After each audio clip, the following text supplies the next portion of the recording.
Muhammadu khairul wara man ja'ana mubashira shauki lil khairil bashari al-yasimi iliyatohari al-mustafa min mundore atwairil mundore yazdadu shauki kullama ayan duraku baniya mama. أعوذ بالله من الشيطان الرجيم. بسم الله الرحمن الرحيم. اللهم صل على محمد وعلى آل محمد كما صليت على إبراهيم وعلى آل إبراهيم وبارك على محمد وعلى آل محمد كما باركت على إبراهيم وعلى آل إبراهيم في العالمين إنك حميد مجيد. وبعد السلام عليكم ورحمة الله تعالى وبركاته. السلام على كرة تنتقي من دمو أم تغينا الله سبحانه وتعالى فيك وشتانا تورما دينا ولا السنة ما ميزق لي فلانفه أما زيزا لا نسيتك مساتك باركاي كانغا سندنيا أنانغا دسا جيرا الله كالله سوتالا كفانغا دكيني نيني أفه كاني نسيتك مسافا كفارانغا نمبارينا jango bara nga ben sababa ma o sedda kene be ala damade wala nan nyanya zinzini Allah subhanahu wa ta'ala to barkaye am salike anga sababu nyumaka alkaraba sallallahu alaihi wasallam ana jonyan zanumon ana bona sanumon an alsalama to mun ndugura alkaraba sallallahu alaihi wasallam nan kana minani ila qiyam as-sa'ati kata saydu ngakula da melekelimma. Assalamu alaikum warahmatullahi ami foli kere alsama foro jama kulu to Allah ni alsama foli kere leye ibadallah Allah ta'ala ka jong ittaqullaha fima amar atanga janga sara Allah subhanahu wa ta'ala nyaka yamar yokola wantahu amma anhu nahawa zajar Allah ta'ala ko ngamin dabla aitango dabla. Assalamu nyina maya lafiya bi sɔrɔ ne fɛn fila de ye asilamɛcɛ alisamuso Allah subhanahu wa ta'ala ko i ka min kɛ i seko k'a kɛli la a ko i ka min dabila n balimakɛ n balimamuso i seko kɛ o dabilali la ni maa min mako bɛ diɲɛ ani lahara kɔnɔwolo la a bɛ sɔrɔ ne fila de ye wa alamu wafaqani lahu wa iyyakum sawaba. Asalamu alakira mandenw n b'a fɛ a k'a dɔn n b'a ɲini Allah subhanahu wa ta'ala fɛ sababa da juru bɛ setigi masa min bolo ala ka nena aw bɛ sababa ma kɛta ani fɔta la anna dayfa allahi alkarim b'a fɛ k'a dɔn k'a fɔ Allah subhanahu wa ta'ala ka dinan belebeleba shahara ramadan allazi unzila fihi alquran singalo Allah subhanahu wa ta'ala singalo ba min kɛrɛkɛrɛ k'a ka qur'an jigini kalo ye hudan linnasi ala ka jɔn kanani kama ka taa Allah subhanahu wa ta'ala ka yamaru ma اقترب حلوله ببركته الجمة الغزيرة سنغلو جنجني سوريانا السلامو أنا بركة بلبلبا أنا بركة چاما سنغلو نحير چاما كندارانغا هون مندمو الله ستالا إنك كركرة ليه الله ستالا إنك بنيه كاجنجني لاتك على الأمة المحمدية هون مندك ساوسا أبنا بوانيه دناندو أبنا بوانيه شاكله التي اختصها الله بهذه النعمة العظمى مهون من دمين على يابو نيكا كركرنين النعمة بلبل بني دون سائر الأمم على ينجا أنغا موندو علي أمام من دي تو غرسك الله والحمد والشكر لله على ذلك أما دابا مسطنوكا بركة دا ونعمة كركر ليكا ni anga manyema Adam alayhi salamu de ngundigi kira folan kira laba ni ahmada sababu te ansaka soro wala pamana ni Allah ta'ala anga kira waja'alahu habibahu kaka akanu nyoy aka dave to ni nyonje o de yato aye onge ayo hunu mande nye ka ngere ne zone ve kira le nununyi am ala fola ka ala barka dawla tahayyu lahu bi nufusikum wa amwalikum Assalamu alkramandenw ayalla ben ka singalo kumbe nan ni kunye no ye kalimaniya ni shunkeli anna wati bena tlemama anna wati bena samiyema anna wati bena nini nima o lemaniya doye alakangishama shuti ken foye fo lemaniya dama wala salamo ayadu sukun laben ka singalo kono aka yera kunyina singalo nani la halaya ko annana san la halaya mina san wati ni aywa baraka wati mununa ya yera nyina oko anda kunye shuin nama de singalo be shufaka da kenye alaka limaniya di amma wala aywa halala garsega mi no be alsalama deme singalo shunjugo nyumana alsalamo ayalla bani wa halala garsega wiye yakuna lana wala kuma atiqan min an-nari jango singalo akake nen aw bela jele ka horonya kalonye ka bo janame tasmama ya rabbi allah subhanahu wa ta'ala sabi alay ja'alani allah wa iyyakum min ataqa'i hadha ash-shahr amin alkarba sallallahu alaihi wasallam ye kibaru duma dan loka ko setigi masakote kon zengalo allah subhanahu wa ta'ala bi jawd aywa jondo kerkerani aye ko lu ka horonya ka bo janame tasmama ko fara aljina sigi baw ka ya rabbi alaka nene aw fara o jon kera ngara lewnga o somo ramadana alsalamu alakra mandewu batomi nabi wele ko singalo shuni huwa ruknu rabi'u min arkan al-islami al-islamiyya jose nanina aywa de singalo shuni wa faradiyatu thabitatun bil kitabi was sunnati wa ijma'il umma assalamu alakra mandewu singalo wajibiya ka singalo shuni farda ya muhunu mandeka o sabatela ni qur'ana ye asabatela alkiraba sallallahu alaihi wasallam ka sunna ye muhunu mandeka doni bawla ka benga ye asabati ani femin zera ne daraja ma o kore ko nayi jaborola o kore ko yira sako ke bora ola o kore ka fiye mbalma ke mbalma muso ko singalo shuni ye jaku ya ble mata singalo furusiri ko be ka sababu ye ko abi shuni be wajibi ye ka Allah subhanahu ka yamarudo na wati sera ni shisera ama abi wajibi ye ka nakadi ashun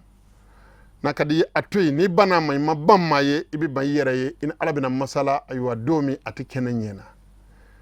wala ambi Allah subhanahu deli alaka limaniya di anambal asama bela jalema وقد جعل الله سبحانه وتعالى لهذا الشهر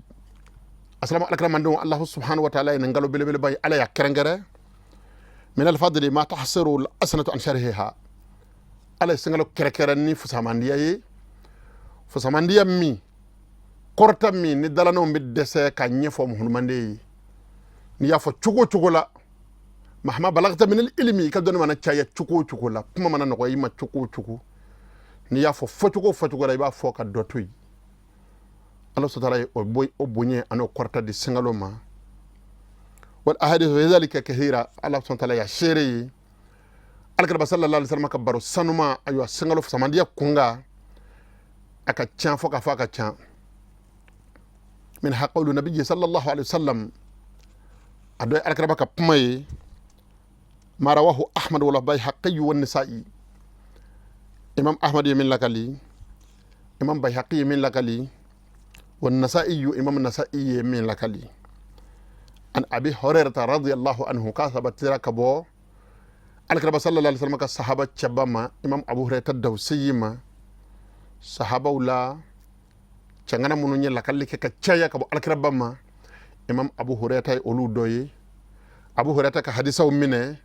iki klod datugo kabo jagali makan munumbe Abu Hurairah noka salame nyumando fo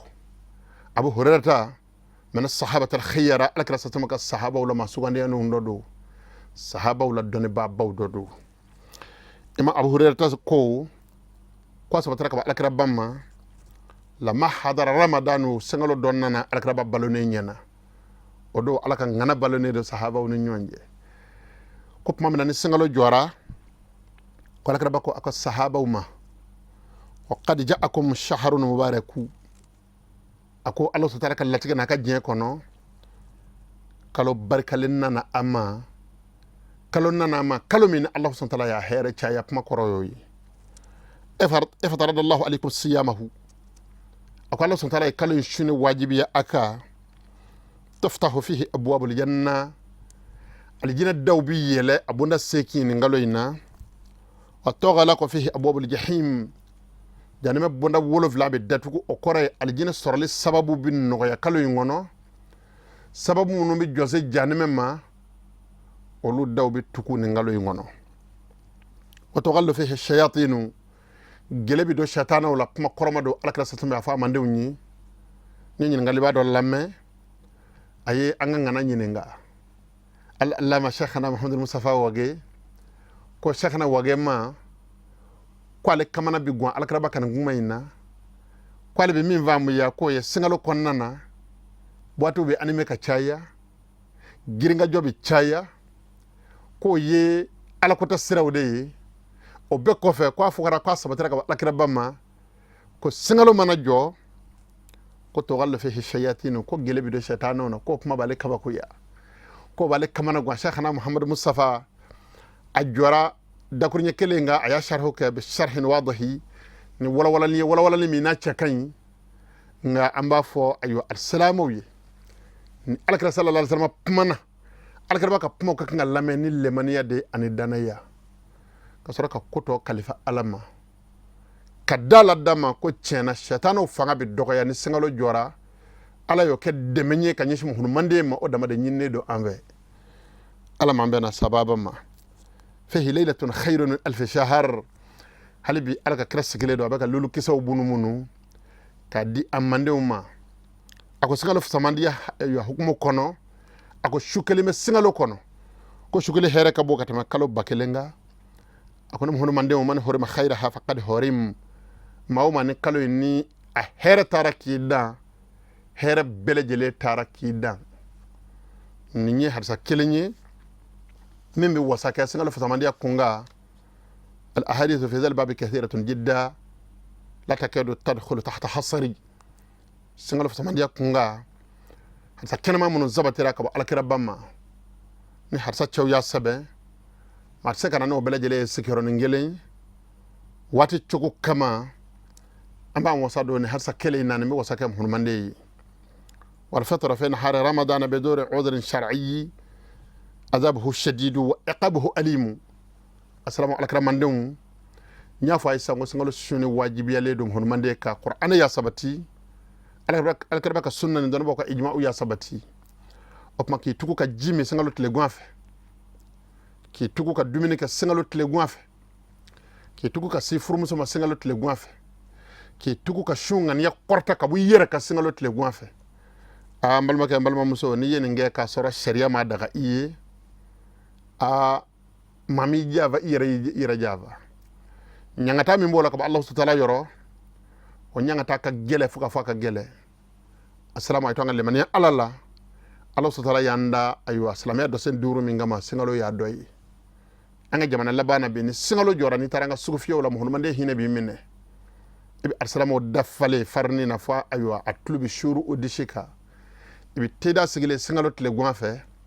ibi jigla se tikuye ubi fere ke kini no numana ni mbet sega ke bana batoy nga setki musaba nyene bo yoma to dawul mawazinu lil qisti do min mizana bilala ko ka baraw pesi alaka hakili nyumande amma asama alaka bakko ako mana afa tara yoma fi ramadana akuni mawma yitugo ka aywa jimi tle kele singalo aywa tle gonfe fi ghayra rukhsatina rakhasa Allahu lahu kanu ga yira katte ndama ka sor alama no ga ika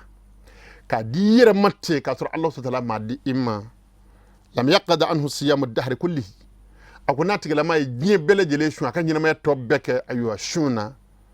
aywa koti atlekele sarabo wa insamahu halna ya juru sara ni ngoro ye jomana ya min daga sitigi masasa kere ab tasuma day farla ka jiri la ku yemminge kwa manye imam abu dawud ne lakali imam tirmizi fana ne lakali assalamu alaykum ngalo jokko ni nyanzele o ma ayatlo majo wa yasbutu ramadan bi ru'yati adlayni singalo bi joni ladri flaka yeli aw jama'atin mustafida wala majma aywa jama kullu sabatile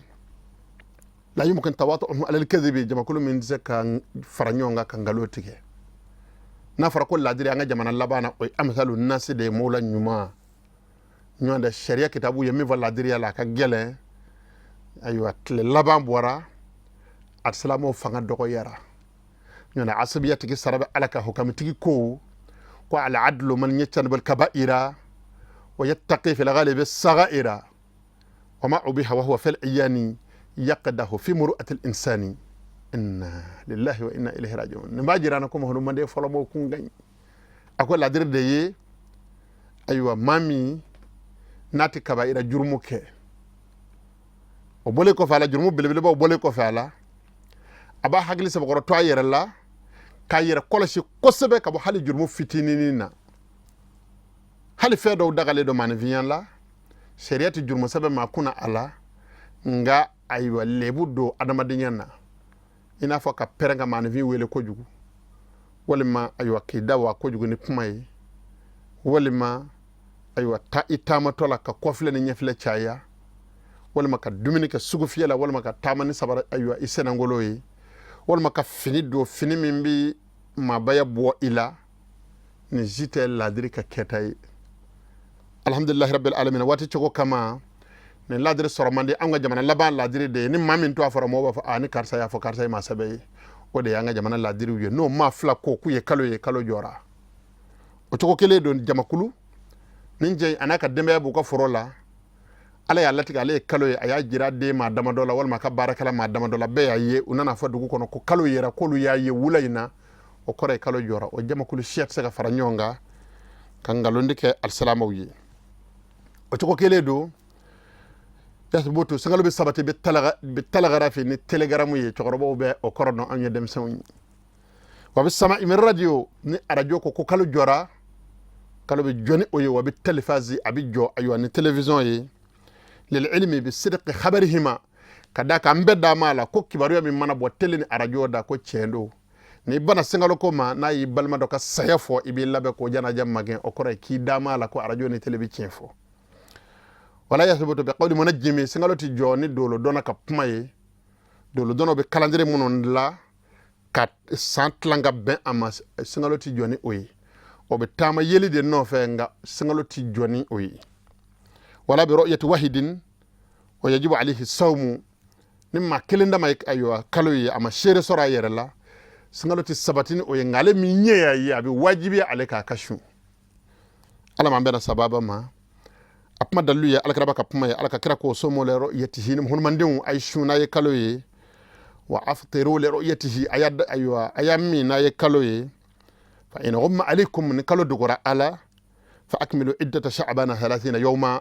ay singalo mangono dafa ka ketle bisaba imam bukhari ni lakali muslimin ni lakali ni hadisain do ba fasani ko alakira ko sallallahu alaihi wasallam ko nga shuna nye yayi ko kuma ko luti shunu yeru nye mai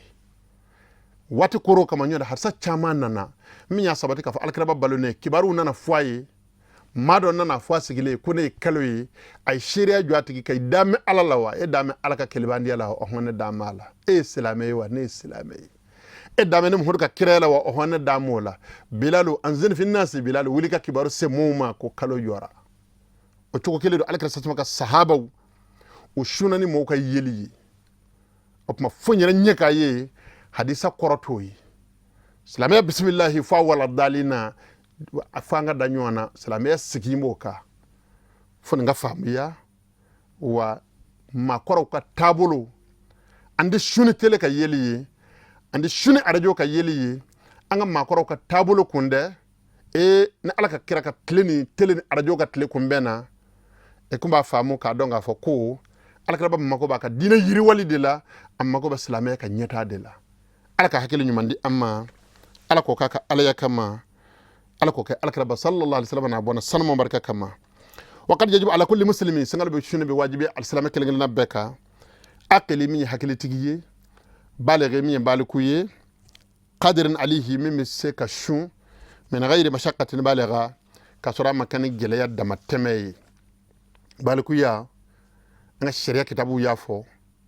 la hala dama dawdu من 10 تجيكو وشرط كل ايوه وكل تكليف بشرط العقلي مع البلوغ بيد من او حملي او بمني او بانبات الشعر أو ب18 حول النهار نيني بون 10 تيكا بماي أي بالك يا تمشين فتمشين دورو أسلام مسوق الله رجولي يلي أيوة بمن يبولي تشاني مسولا فركان جي فالني أيوة تشاني مسو فركولو لا من ده أيوة كوزيكي دوي ولا ما أسلام مسو جولي غرسكلا wala ma cer fara muso ka sandan se kin dafali ayin tamashin duru da kabal ka tamashin yi baki hagli to ala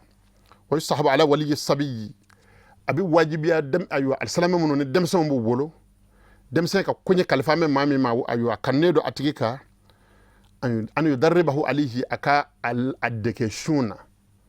idza lam yakun fi dhalika mashakkatu baligha nasr la nayi dem sen nayi deburiya shuna kwa bi deka la ni gele ya damatema soro ni gele da matamen min zoro kore ko shi masi kama kana yasna'uhu as-sahabatu radwanullahi alaihim as-sabatira ayu hadsa kana mauna ka fa ko sahaba ka tabulo kunye oye o kumu deviti nun de ke shunka nu hakili jora dumine ne jife nu ba fa ka ayu kasha no fe ko mi sakashi de di uma ube tloke ola obi nyina ko fokata se wula ma shunde ke watima nafara ko shun هو الامساك عن المفطرات يوما كاملا وديك يركون صمينه كبوش ايوا فهم بي ماشون تيجي تلكل دكيننا من طلوع الفجر الصادق الى غروب الشمس كامنه ايوا فجر كنت تيجي ايوا ينجلي لا كتاسه تلبينما ويصحب تعجيل الفطر ايوا دفن التليالي تلبينا جرمنا كتلك شوتك وكان ندو وتاخير السحور كالسحور ياكرو فكا فجر لا وفنا كانومه والإفطار على التمر نبي أيوة إدفن نبي نشونتك كي شونتك تمر لا وكان ندو فإنه بركة على كربك واحد سكن ما نسولا كو تمر بركة فإن لم يجد تمر فالماء فإنه طهور كون مامي ما تمر سرو كا شونتك ني جسمي كو جسمي فنزانو ماني وتوكلي دو ونو ديبا للصائم أكن ندو شومباتو كف لسان أن لغوي ناشونا أكاد دالا نسومنا كبا بمالانغولون فما وأما عن محرم فيجب نفهم فمي ويلكو حرام يا بما واجب لي دو شمباتوكا أكاد دالا نسومنا كبا أما السلام le jura munun be aywa shun blali daga silamai al a'darul mubiha lil fitri ni olu jura wujati toy ayi afala fala al maradu bana idha akhbarahu tabibun muslimun haziqu ni doktora mi silamai abaka barad dono ya silamai kibaruya bi annahu yadurruhu ka fa ko banai nashunani ayko ba toro wa yazidu fi maradihi absaka dofara banainga الطبيب الماهر مصدق في قوله دكتور من باك بارادو كوب ما تشتي دو اسلام شريعه لا شريعه بسون كو كوب ما من او بانين كما يبشون بلا الله تعالى يا فالي دي ماني كنا يرا سام بي سبا كوف سنغلو بي سبا من جروبي كان يبا سرا كاجي او ما كادوتي كو يكو ابي ماما او ما سنغلو جورا nga esoma wulila ngana ibeke yere java ala ka akili nyimande amma do jara flana yitama yi asafaru lazi taqsuru fi salatu selbi kundala sunya tama mina Allah ta'ala ko ako faman kana minkum marida ako mohra fi mando nyeni aywa aw salama wala ni banabe ala aw ala safari wal man singalo ben aka tama watima fa iddatun min ayamin ukhar aka aywa aytli haka minge banayna wal ma aytli haka minge tamayna ako juru sarawati werela lu jura doy alhamlu warada'u kono bara ani shindi ni arsam so kono bara giriyara kabbe singaloma wala singalo nana soro denvitini be arsam so shina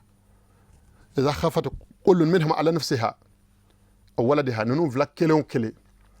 nasrana ayra kunnika wal mademi ba shina asrana oka wal mademi ba kono bara la asrana na ko abi shunshumbi aywa dekunze aywa ayra kunnikuma wal ma odeima salama sharia ba daka kono bara tigini shindi ba muso uka shumbla okama wa qadatahu ati ni ulade uflaba aywa nu lafiyara ni de dabora shina wal ma kono bara tigi ya yere soro ko donu bla la herala aba juru sara asabtara aywa Allah subhanahu wa ta'ala ko inna Allah ta'ala aywa alakrabako sallallahu alaihi wasallam ko inna Allah ta'ala ko ngado setigi masa wada anil musafiri shatra salati ko ay salit la njabbe ka bo aywa tamadeka wa anil musafiri wal hamili wal maradi as-sawma kwa tamade an konobaratigi an aywa shindi ba muso kwa shun fana ben ka bo uluka sonogo ya kama akhrajahu ahmad wa tirmizi korfa laba salamawu aywa mam flami vora sisa minye aywa konobaratigi aywa bashi foyte oka وقد تجب الإطعام على المرضع دون الحامل نشيب من زين أيوة مي ديب من زينة كان أيوة واجب له أوكا سنغلو ولافه أوكا أيوة مسكينة دوميني أبي سما حكم مندي هو مد عن كل يوم تلوتلي أبي تكفى السما أبو كم من هذا كنا كديم أيوة مسكينة دوما بمد النبي صلى الله عليه وسلم أبا سما ألك ربك موري ده يمل أولي يديني غير مقبودتين ولا مبسوطتين تكف لفا أكنا كروكا كونفين دغويا أكنا جانغو جوكا كونفين دمتمه الحمد لله رب العالمين كرف اللبا درلا منومبي أيوة السلام بالشونا نشريا يافالي دو إما كبر السني أدوي شي كوربايا يني فركولو دسرا نيتي سبلي والجهاد أني جهاد كلي الله تعالى كسركا مبرو فوشيلي كي كوادا يجوغولو نكونغتيني والسيمانو أني فركولو تلولي دمتمه jamana laba man vo me dumine ke kojugu ke yara de dumine ma foki ka mayabba foka farkolo jurutti ke foka nikun lafu foni shuna yani medike ibe faka josaka salamia shirabi ya fa otikila moma alaka famu ko nyumadi ana bal assalamu bala jalema barakallahu li wa lakum fil qur'an al azim wa fi hadith nabiyhi al karim innahu huwa as-sami'u al alim ربنا اتنا في الدنيا حسنه وفي الاخره حسنه وقنا عذاب النار سبحان ربك رب العزة عما يصفون والسلام على المرسلين والحمد لله رب العالمين محمد خير الورى من جاءنا مباشرا شوقي للخير لبشر الياسمي للياتهار المصطفى من مندوري أطهير المندوري يزداد شوقي كلما أيان دراكو بنيا ماما